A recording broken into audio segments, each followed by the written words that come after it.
Bapak Ibu, saudara-saudari yang terkasih, bacaan-bacaan kitab suci kita renungkan bersama hari ini membicarakan nilai kesetiaan dalam hidup bersama. Santo Paulus adalah rasul dan misionaris agung.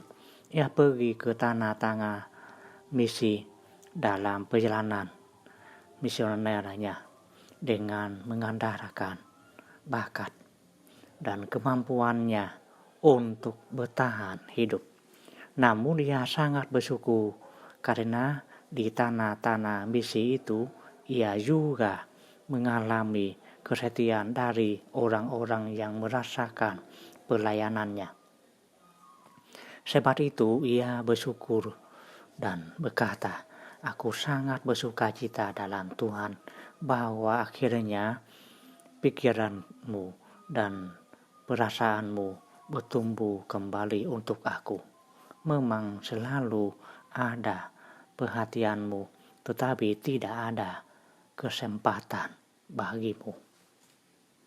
Rasa syukur mendalam dari Santo Paulus karena orang-orang di Filipi masih setia kepadanya, meskipun sebenarnya Santo Paulus dapat memenuhi semua kebutuhan hidupnya.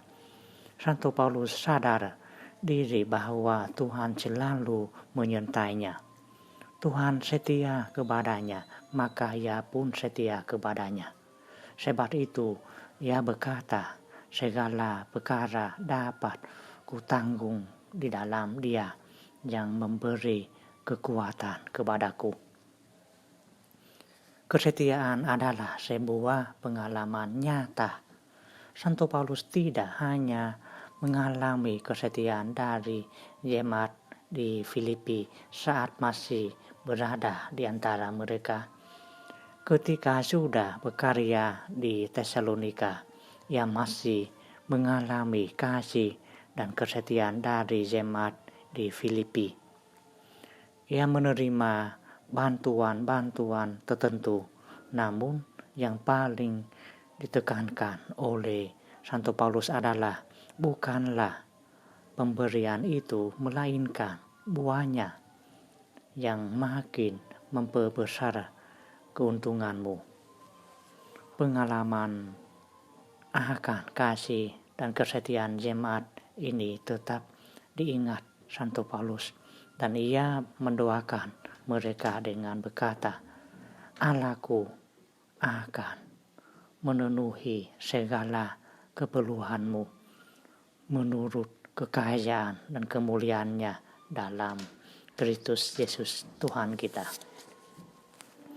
Bapak Ibu, saudara-saudari yang terkasih, dalam bacaan Injil hari ini Tuhan Yesus mengingatkan para murid untuk menunjukkan kesetiaan kepada Allah.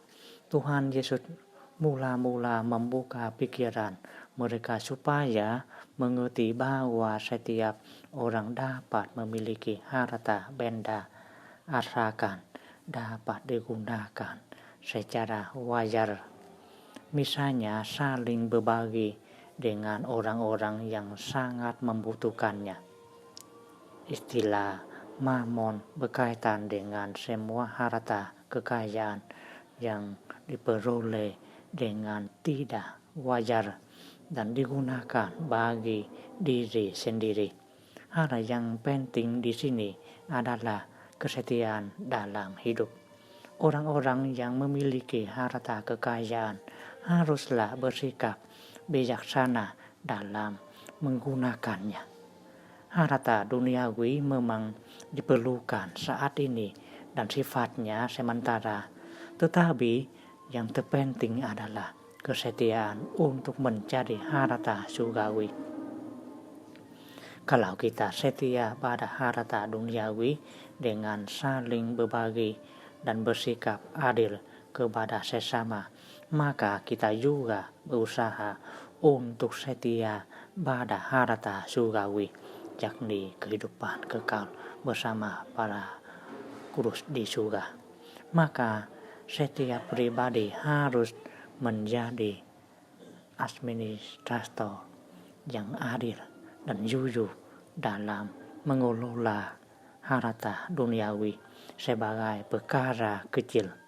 Dengan demikian harta surgawi berupa nilai-nilai rohani dan abadi dapat dengan mudah kita miliki. Semoga Tuhan memberkati kita semua. Amin.